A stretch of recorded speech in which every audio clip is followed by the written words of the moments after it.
Saudara bakal cawapres Koalisi Perubahan yang juga Ketum PKB Muhaimin Iskandar tidak memenuhi panggilan KPK untuk diperiksa sebagai saksi kasus korupsi di Kemnaker. KPK tegaskan kasus Muhaimin tidak terkait proses politik. Sementara Pukat UGM meminta KPK transparan dalam menangani kasus ini.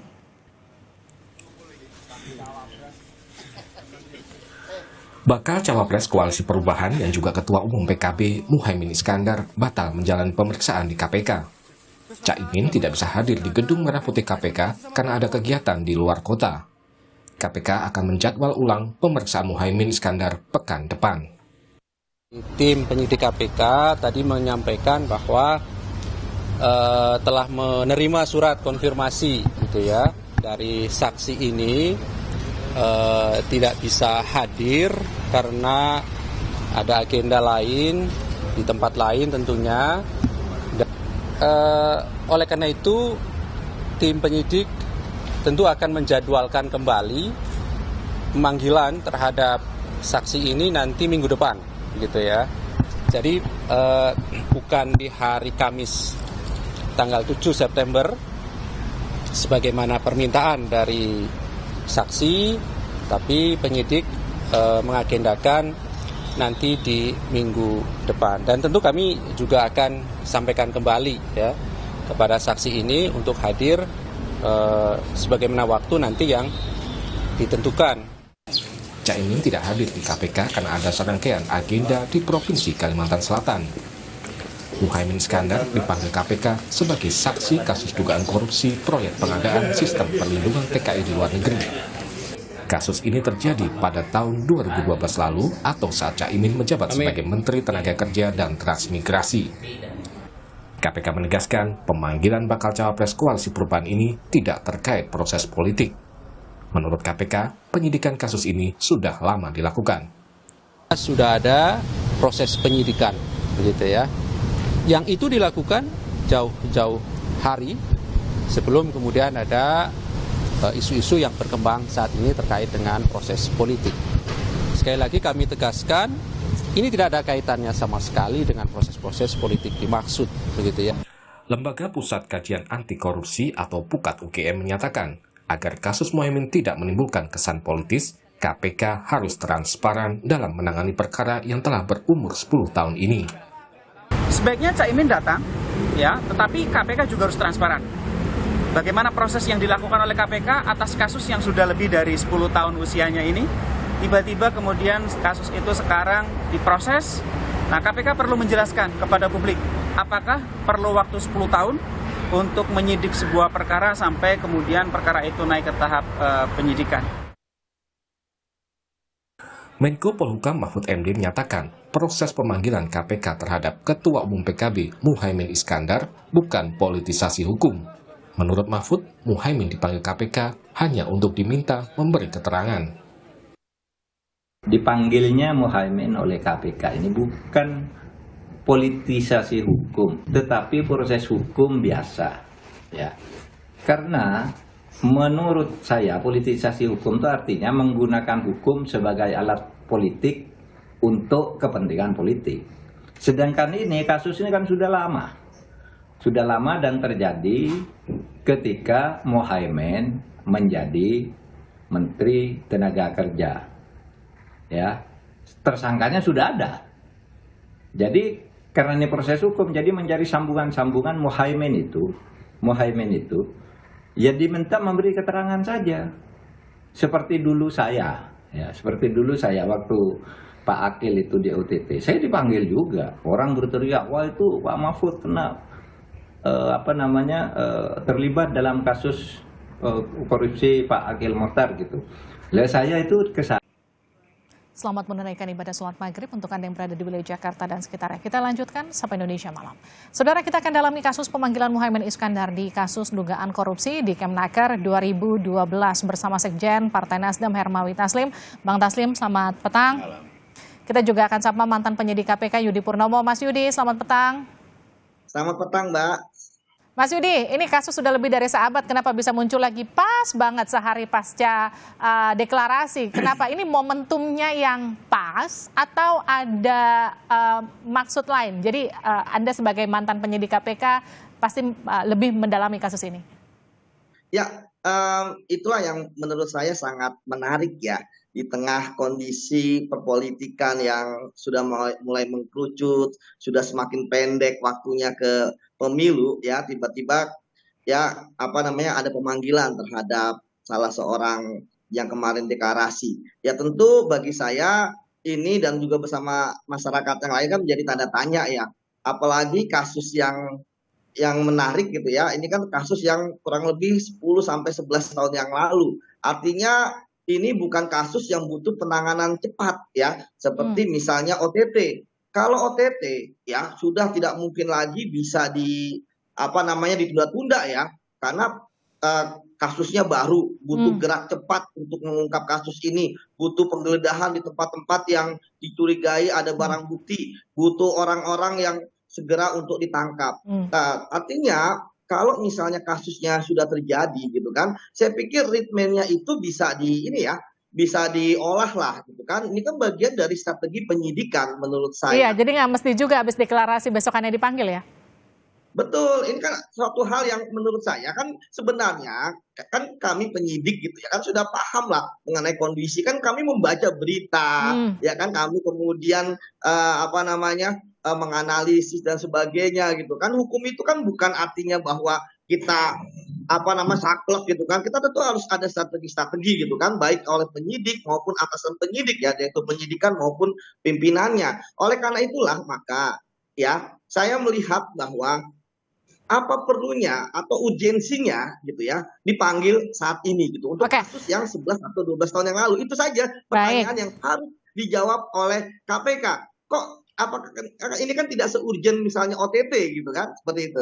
Oke, Mas Yudi bilang, mantan penyidik KPK bilang apa urgensinya dipanggil saat ini di tengah situasi politik yang lagi rame-ramenya bahas Caimin baru deklarasi. Kalau Anda, Bang Taslim gimana? Ya, jadi menurut saya sangat wajar kalau masyarakat punya pertanyaan kepada KPK. Perkara sudah sedemikian lama, seperti tadi Yudi itu kan mewakili pandangan umum masyarakat. Tetapi biar kita positive thinking saja, menurut saya ini pemanggilan biasa untuk melengkapi keterangan tentang keberadaan Pak Muhaimin waktu itu. Walaupun timbul pertanyaan lagi, mau nanya itu kok nunggu 12 tahun, mau nanya itu kok menunggu setelah deklarasi. Jadi pertanyaan-pertanyaan seperti itu selalu muncul di tengah sikap kritis masyarakat. Tapi poin saya enggak apa-apa, kita cek saja, kita uji saja. Tadi dari kawan-kawan PKB saya dapat kabar Pak Muhaimin ada di Kabupaten Tanah Laut, Kalimantan Selatan. Beliau sudah terjadwal lama, dan mereka mengatakan mereka ingin cepat. Maka tadi juga mereka itu meminta hari Kamis. Tapi ini menjadi pertanyaan lagi. Biasanya KPK itu kepingin cepat, sekarang malah kepingin lambat. Ya kan? Jadi kita tidak mau seuzon, kita positif saja. Seperti kata Pak Mahfud, ini bagian dari proses hukum. Dan sebagai orang yang berlatar lawyer, saya juga berpendapat hampir sama bahwa ini pertanyaan untuk melengkapi keterangan dari para pemberi keterangan terdahulu.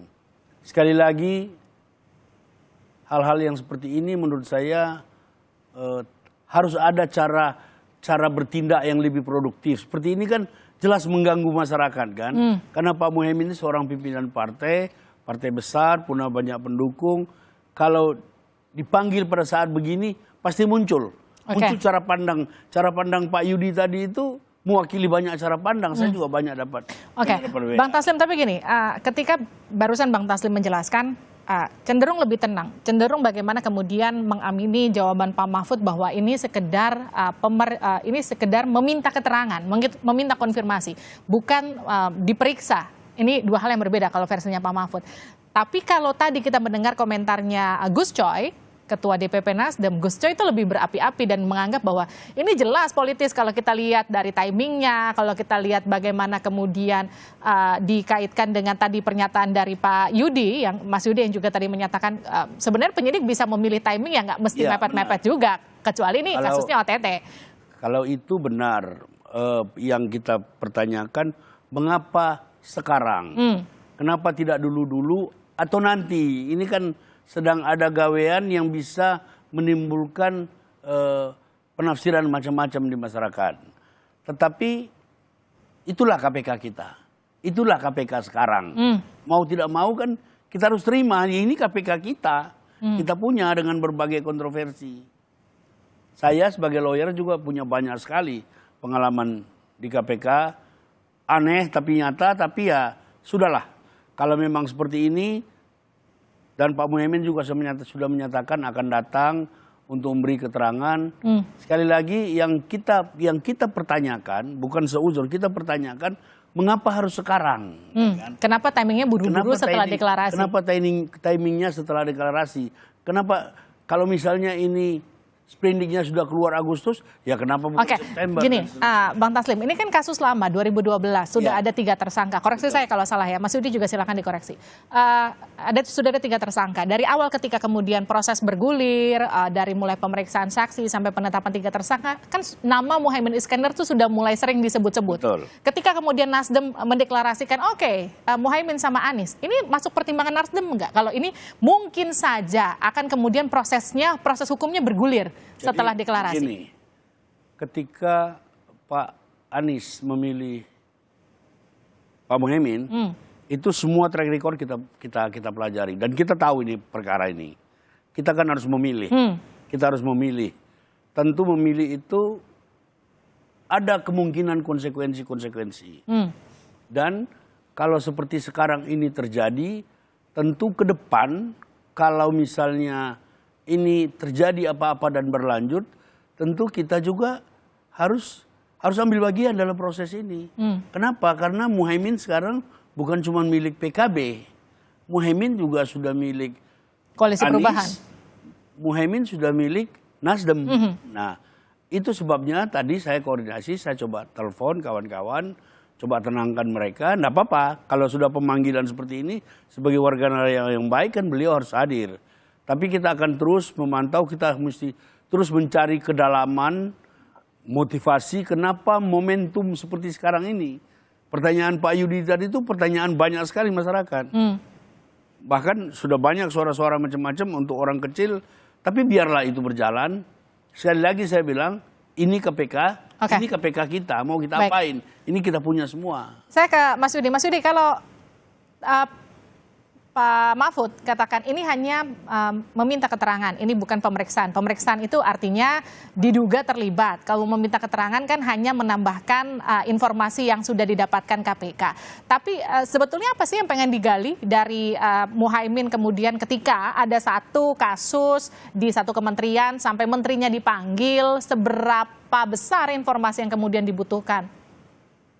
Ya, pertanyaan yang bagus ya. Bahwa kita masuk ke materi ya, mengapa sih seorang menteri harus dipanggil? Padahal pertanggungjawaban pidana kan pertanggungjawabannya lebih kepada tersangkanya. Ya. Nah, kalau saya melihat ya, dan ini sebenarnya Pak Muhaimin ini kan bukan yang pertama ya menteri yang dipanggil ketika ada kasus korupsi terkait dengan anak buahnya ya. Sudah berapa kali ya keterangan yang diambil gitu ya. Pertama tentu terkait dengan tupoksinya yang bersangkutan gitu ya, sebagai seorang menteri bagaimana pertanggungjawabannya terhadap misalnya anggaran ataupun pengadaan barang dan jasa yang ada di kementeriannya. Kemudian yang kedua terkait dengan penyidik ya, ketika menemukan ada keterangan saksi, ada barang bukti, tentu ini akan dikonfirmasi ya kepada yang bersangkutan. Apakah yang bersangkutan ini itu mengetahui seperti itu. Kemudian yang ketiga yang paling penting adalah bahwa dalam polemik yang terjadi, saya melihat bahwa kita harus mengedepankan asas praduga tidak bersalah. Dan kalau tadi saya katakan beliau itu bukan hanya untuk melengkapi berkas ya, tapi beliau dipanggil jelas kok sebagai saksi. Artinya dia dianggap ya oleh penyidik KPK ya orang yang mengetahui, melihat atau menyaksikan terjadinya suatu peristiwa pidana, dalam hal ini korupsi yang ada di Kemenaker Trans. Tapi ya terkadang ya kita ingin melihat ya sampai sejauh mana keterlibatan yang bersangkutan sampai tadi saya katakan urgen untuk dipanggil. Apakah misalnya keterangan-keterangan dari Sekjen Cukupkah dari sekjen ketika saat itu? Apakah keterangan dari misalnya panitia pengadaan barang dan jasa sudah cukup dan sebagainya? Ini kan sebenarnya yang harus dikelirkan gitu. Karena sampai saat ini saya sendiri melihat ya dari pemberitaan belum melihat hal yang urgent gitu kan. Belum ada orang-orang yang terkait atau terlibat itu berbicara di media bahwa mereka mengetahui keterlibatan dari Menaker Trans saat itu, misalnya dalam hal menyuruh melakukan, gitu kan, atau kemudian berhubungan dan sebagainya. Jadi saya belum melihat hal yang seurgent itu. Gitu. Kalau misalnya ternyata kemudian dipanggil hanya untuk berbicara secara formal mengenai tanggung jawab sebagai menteri, kemudian proses pengadaan, saya pikir itu bisa dilakukan oleh saksi-saksi yang lain, sekjen saat itu misalnya, seperti itu. Namun sekali lagi kita kembali bahwa hukum harus tegakkan, walaupun langit runtuh, artinya bahwa ya ini sudah dipanggil, ya tentu KPK harus memeriksa. Tidak mungkin untuk tidak diperiksa, seperti itu. Mas Yudi, ini kan sejumlah lembaga anti korupsi kan menyatakan, oke, periksa aja Caimin, tapi kemudian dibuka setransparan mungkin proses pemeriksaannya gitu, proses penyidikannya. Anda melihatnya gimana? Ya, memang benar. Ini kan surat panggilan sudah dilayangkan. Tidak mungkin itu dibatalkan. Justru nanti akan membawa hal yang buruk lah bagi nama KPK ya. Nah, tapi saya melihat bahwa pasca ya pemeriksaan gitu kan, tanpa membuka hal yang rahasia gitu ya, cari material, itu KPK harus membuka. Ya, misalnya terkait pertanyaan-pertanyaan apa yang urgent, yang harusnya hanya bisa dijawab oleh Caimin ini. Oke, gitu. Terakhir nih ke Mas Yudi sebelum saya ke Bang Taslim. Mas Yudi, ini kan kasusnya udah lebih dari 1 dekade ya, sekitar 11 tahun kasusnya di 2012, sekarang udah 2023. Sebagai penyidik KPK dulu, emang seberapa susah sih nyari data, bukti yang sudah terjadi lebih dari 1 dekade? Kalau saya Mbak, selama di KPK, saya tidak pernah menangani kasus sampai lebih dari 5, 6, 7 tahun. Misalnya kasus Senturi itu kan setelah beberapa tahun gitu kan, kemudian IKTP nggak ada yang lebih dari 10 tahun. Makanya ini bagi saya juga pengalaman menarik. Mengapa kalau udah lebih dari 10 dekade, saya nggak tahu apa saksinya masih ada, apakah saksinya masih bekerja atau pensiun, apakah masih hidup atau meninggal, dokumen-dokumennya seperti apa, itu tentu akan ada kerumitan sendiri. Tapi itu teknis lah. Sekarang yang dilakukan adalah sudah ada tersangkanya ya, artinya dalam ekspos ya sudah ada bukti-bukti terkait dengan tersangkanya tersebut. Nah, tapi sekarang apakah ada keterlibatan pihak lain? Ya, inilah yang akan ditelusuri oleh penyidik. Walaupun memang perdebatannya adalah apakah momentumnya tepat atau tidak, seperti itu, Mbak. Sebenarnya lebih ke momentum ya kalau Anda menekankannya, Bang Taslim. Setelah ada pemanggilan KPK, ada pernyataan dari Caimin langsung nggak ke Pak Surya Paloh misalnya atau ke Anda dari? Nggak ada pernyataan apa-apa. Karena ini sebuah peristiwa biasa, pemanggilan biasa, dan kepada teman-teman PKB memang kita memberi saran supaya datang dan seterusnya. Sekali lagi yang sebenarnya menimbulkan pertanyaan publik, seperti dikatakan Yudi tadi, ini timingnya. Apakah harus sekarang? Setelah sekian tahun, apakah harus sekarang? Nah, itu menimbulkan berbagai spekulasi di tengah menurunnya pandangan dan kepercayaan masyarakat terhadap KPK. Jadi sebenarnya kita prihatin, kita sayang dengan KPK. Tapi apa yang dilakukan sekarang ini kan menimbulkan banyak lagi spekulasi tentang hal-hal yang tidak mengembirakan, yang tidak baik buat penegak hukum. Tapi poin saya adalah satu, azas praduga tidak bersalah harus tetap kita hormati pada saat yang bersamaan, dan prinsip equality before the law juga harus kita hormati. Oke, jadi Bang Taslim, Anda melihat ini murni hukum atau ini ada tambahan unsur politis? Saya lihat ini murni hukum dengan pertanyaan timingnya. Ini publik kan orang sekarang cerdas. Kok tiba-tiba jadi begini? Oke, dan Nasdem meminta Caimin untuk datang? Kita minta Caimin untuk datang karena surat panggilan itu sudah diterbitkan, harus dilaksanakan. Kita minta Caimin datang, dan apabila manakala Caimin membutuhkan teman dialog, membutuhkan bantuan dan segala macam, kita ini sudah bersama-sama. Oke, terima kasih Bang Hermawi Taslim, terima kasih juga Mas Yudi Purnomo sudah bergabung bersama kami di Sapa Indonesia Malam.